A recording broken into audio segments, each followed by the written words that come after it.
there was a lot of reasons. The other thing that I'll mention is, spending 2 years in Chile, I mean, just made me appreciate what we have here in the United States.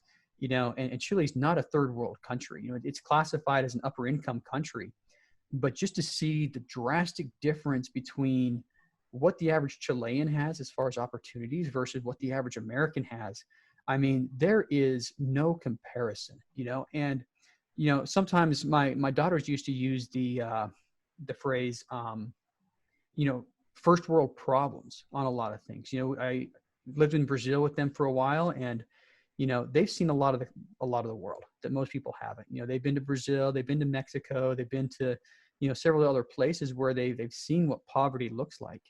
And they would talk about first world problems. And a lot of stuff that we're dealing with right now are, quite frankly, first world problems.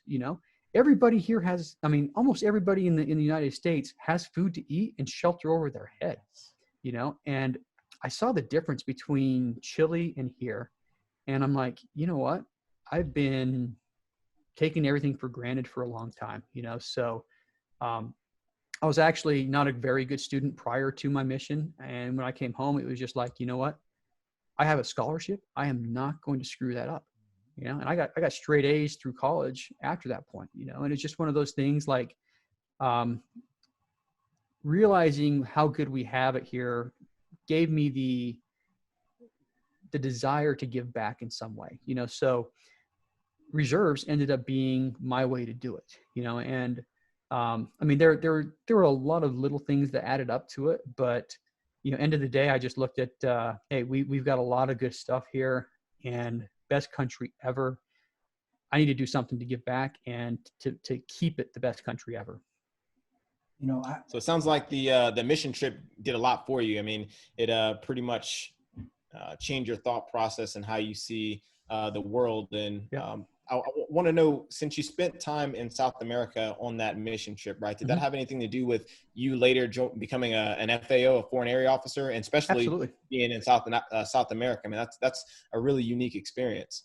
Yeah, to be a foreign area officer, you have to have 3 things. A graduate degree, 6+ months, living in a foreign country or foreign area, and a foreign language.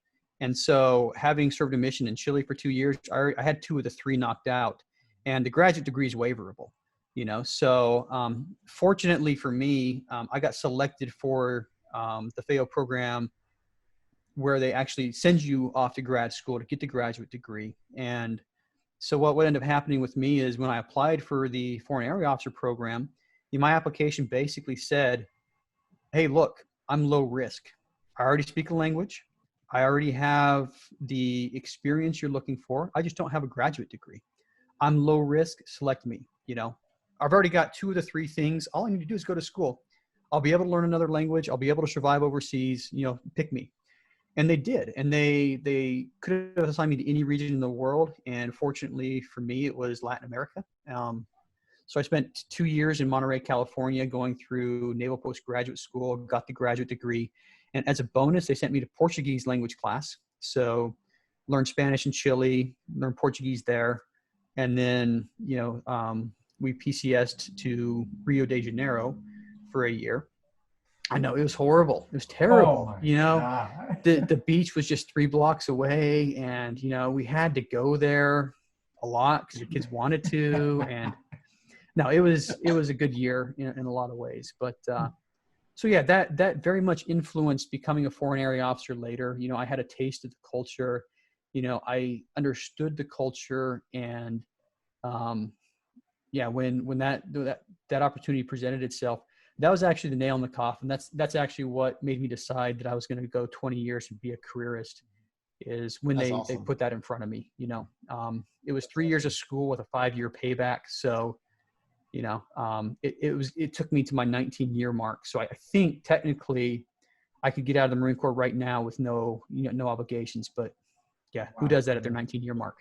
Yeah. So really quick for our audience listening, there are a lot of programs that the military does offer. Hey, you got to take advantage of those programs. You've got to, just like we talk about mapping out your life, right? You can still map out your life while in the military by utilizing some of the programs like Brian's talking about. So that's awesome. So